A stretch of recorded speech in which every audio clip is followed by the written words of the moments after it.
we are coming up to our 7-year anniversary, and we have been through so much in our relationship. Everything from financial success to financial disaster to illnesses to moving countries to every form of relating to each other that we could possibly think of, plus moving from a monogamous style relationship to a polyamorous one and handling that and all of these different things. And I wanted to ask you, through all of that, what do you think has meant that we've managed to maintain such strong togetherness through such a wide variety of different transitions? Well, you're very easy to love. I didn't pay him to say that. Which really helps. You, you taught me very early on something which we've then made a habit. I think anytime we have a disagreement or an argument, or we have any kind of compromise to make or confrontation to deal with, from the very beginning you were quick to remind me that it's you and me against the problem rather than me versus you on any particular issue. And you always also wanted to make sure that even if we did have some kind of argument or disagreement, that we always had to end it by coming together in some way, doing something connecting. And I think, like, both of us from the start, whether it was a monogamous or non-monogamous style relationship, I think from the beginning both of us were on similar pages in terms of what we wanted. We, like, neither of us were that interested in having kids, but both of us wanted a committed long-term relationship. I mean, what about you? Do you have an answer to that? To why we managed to stay together? Yeah, I think it is that thing that we don't seek to, like, hunt down blame if something goes wrong. It's always from the perspective of, okay, let's assess, like, this thing that's happened and how do we move forward in that. Like, it's just a kind of a thing where we work together through everything, and through our relationship we've always shared everything. We haven't really kept anything from each other. We share everything, and it's not from a place of, like, it's not from an anxious place. It's from a place of, like, active loving, of, like, letting someone into that the inner trivia of every day and that kind of thing, and that means that you grow all the time. You're constantly growing together because you're sharing each other's experience. It's like we're kind of like a tree that's growing, but all of our branches are, like, intertwined. And that's not necessary. Like, we've gone times where we'll go on massively different adventures. Like, in the recent years I've been, like, flying and doing trips and stuff, and then you'll be here and we just continue to share that experience. We don't have to physically be with each other all the time, and we don't have to share anything. We can have days where we don't share anything, but it's a case of, like, we're actively loving, we're actively seeking connection, we're actively kind of joyfully being together, whether that means physically in the same space or at distance or whatever. We can always find a way to connect, and we bring so much lightness to each other. That's the other thing. It's like we make each other laugh every day. Like, we are just so silly and, like, fun together, and that makes it the easiest thing in the world to go, okay, here's a crisis, here's a conflict. Okay, let's handle that. Let's do the thing to handle that. But that crisis or conflict is just part of the thing that's going through. That's part of the present. And we, like, I know that I have so deep trust with you that no matter what we're going through, that we'll be fine. like, we'd just be fine. We could end up living in a cardboard box and we'd be fine. I'm just like, whatever.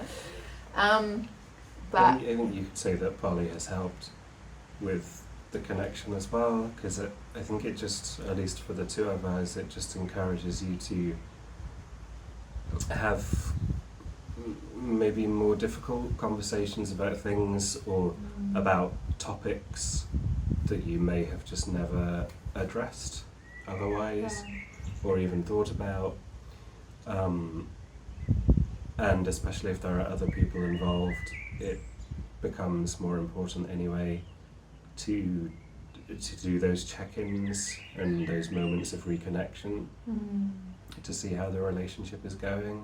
Yeah, I definitely think that polyamory kind of means that you get less opportunity to take each other for granted, and that means you start to actively love each other more. When we're together, we're kind of more active in being passionate with each other and being fun and paying into each other. Like, I think your support for my creativity is so explosive because you don't take it for granted ever. Like, I'll write like the smallest poem and he's like, oh my god, it's amazing. But like, he not from like just a default place. Like, he genuinely loves what I do. The same with music. Like, he will cry. Even like if I practice music every single day, he will still be able to be moved to tears.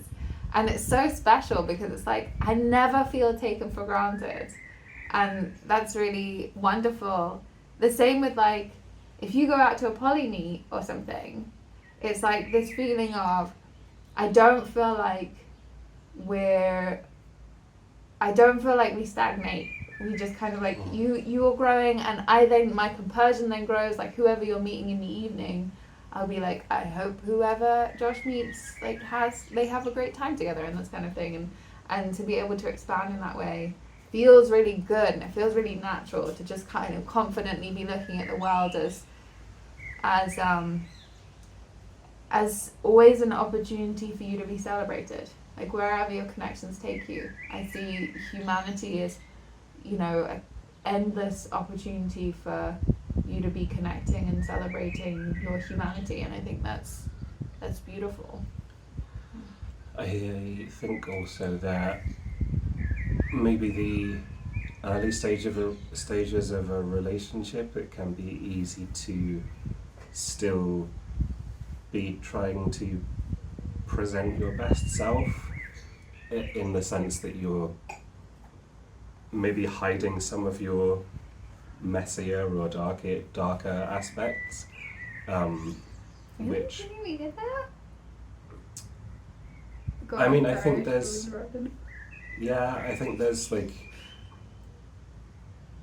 maybe a few codependencies or ways that polyamory just made us have to be even more honest with each other, and maybe unpick a few of those codependencies to the point, like, you basically have to reach a point where you can experience and respect each other as I see what you're getting at. Yeah, okay. the beautiful, messy, complicated people that you are, rather than this perhaps idealized, simpler version of the other person that you had in your head. Yeah. Do you want to? Okay. And I think what comes with being that honest and vulnerable with each other is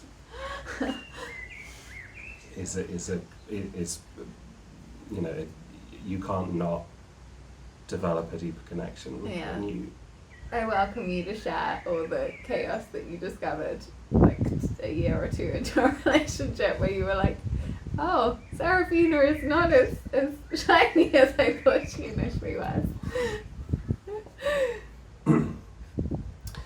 Yeah, well, maybe the obvious one would have been revealed regardless of the poly thing, but I think I hadn't dated that many people before you, and I think I just had the impression that girls were cleaner.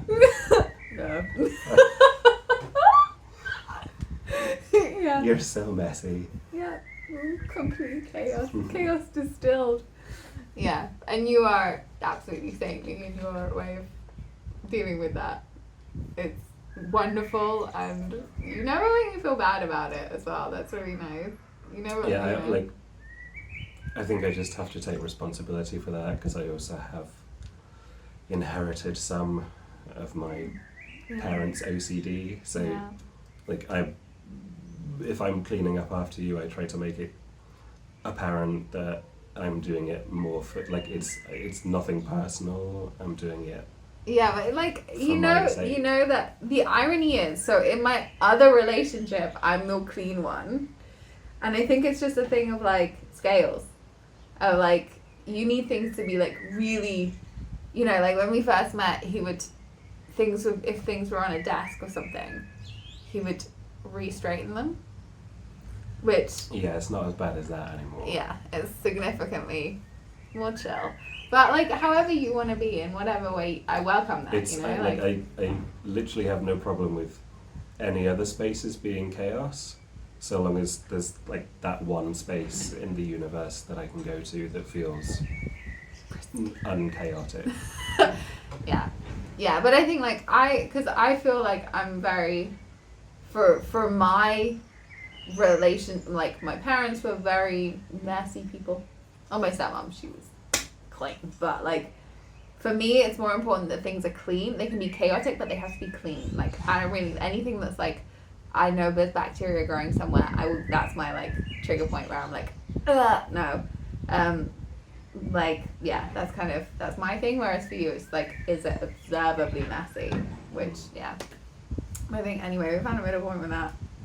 I think in regards to what kind of the revelations that peeled away for me, the opened like a flower in polyamory with you, was I think that it was more a positive revelation. Because I think the negative things I already knew about, the things that you struggled with and the anxieties that you had came out in different ways. When we first met, there was a lot of anxiety around things that might put me on a pedestal or make me seem more something for your eyes. For example, with singing, when we first got together, it was difficult for you to hear me sing because you felt you couldn't, and there was just anything that created a disparity was difficult.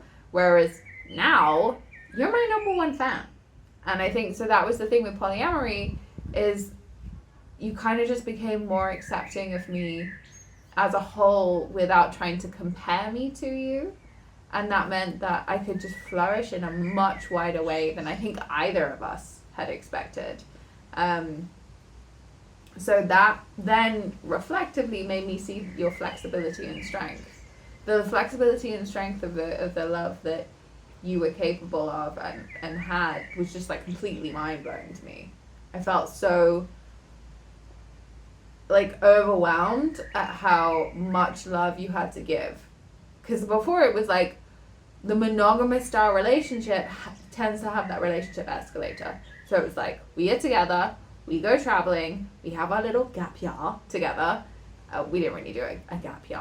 We just did a few months after I graduated. But did that, moved in together, this kind of thing. And there was this escalator, which for me was just I know that if something, if I feel trapped in, it's going to shrink the amount of time that I can stay there. And I didn't feel trapped in. I just had this strong vibe of I need to put my energy somewhere else. There's not enough space for me to put my energy. And then when we opened up, it kind of became much more expansive. And that was difficult at the beginning of especially because we didn't really have many polyamorous friends. So we were trying to carve this thing in the world. And if ever we had struggles, our entire family and friends would be well, yeah, you're doing something ridiculous. Just go back to monogamy. It's which is why we started doing Pan Poly Plus, because we were this was so hard to do with no reflection points of how anyone else is doing it, which is kind of why we started doing this channel. And now we feel poly veterans and stuff. We've been oh yeah, we've been together forever, and it's all, I think the anxiety just polyamory gives you the option to just completely let go of anxiety, because you're just like, we'll figure it out. Whatever feelings come up, whatever challenges come up, whatever changes come up, we'll figure it out. And I think that's, for me, really, that's the reason why we stayed together, because we have such a strong faith in our love. I love you. Yeah, I love you.